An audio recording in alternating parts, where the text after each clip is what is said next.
കേൾക്കോ ഇതുവരെ കേട്ടിട്ടില്ല. ആ പുള്ളിയുടെ 17 അപ്പോൾ. അപ്പൊ അതില് ഞാനും പുള്ളിയും കൂടെ നിൽക്കുന്ന ഒരു ഫോട്ടോ എടുത്തപ്പോ ബാക്കിലൊരു വേറെ 2 സ്ത്രീകളൊക്കെ അറിയാതെ ആ ഫോട്ടോയിൽ വന്ന് പെട്ടു. ഇതിൽ വന്ന് പെട്ടതോടുകൂടി ഈ അയ്യോ ഇതിനകത്ത് വേറെ 2 പേര് പെട്ടല്ലോ എന്ന് പറഞ്ഞപ്പോ ഈ എടുത്ത പുള്ളി പറഞ്ഞു അതൊക്കെ ഇപ്പൊ പുതിയ 17-നകത്തൊരു പരിപാടി ഉണ്ടെന്ന് പറഞ്ഞ് ഒരു വട്ടം വരച്ചിട്ട് എന്തോ ഞെക്കിയതാണ്. ആ 2 പേര് ഞാനും മാഞ്ഞുപോയി. എടുത്തവൻ മാത്രം ഒറ്റയ്ക്ക് നിൽപ്പുണ്ട് അതിനകത്ത്. എന്നിട്ട് ഇവനും അവനും കൂടെ അപ്പോഴേ പറഞ്ഞ 16 എടുത്താൽ മതി, നിന്റെ 17 കാരണമെന്നും പറഞ്ഞ് ഇവരങ്ങോട്ട് പോയി. ശരിക്കും സത്യം പറഞ്ഞാൽ പുള്ളിനെ നോക്കിയപ്പോ എയർപോർട്ട് 2 ചെവിയിൽ വെച്ചിട്ടുണ്ട്, അതിനൊരു 50,000 രൂപ വരും.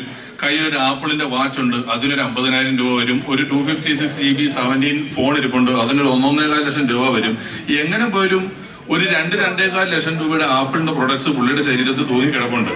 നമ്മള് കാശ്മീരൊക്കെ ചെന്നിട്ട് ആപ്പിളിന്റെ മരം കാണുന്ന പോലെയാ പുള്ളിയെ കണ്ടു കഴിഞ്ഞാൽ.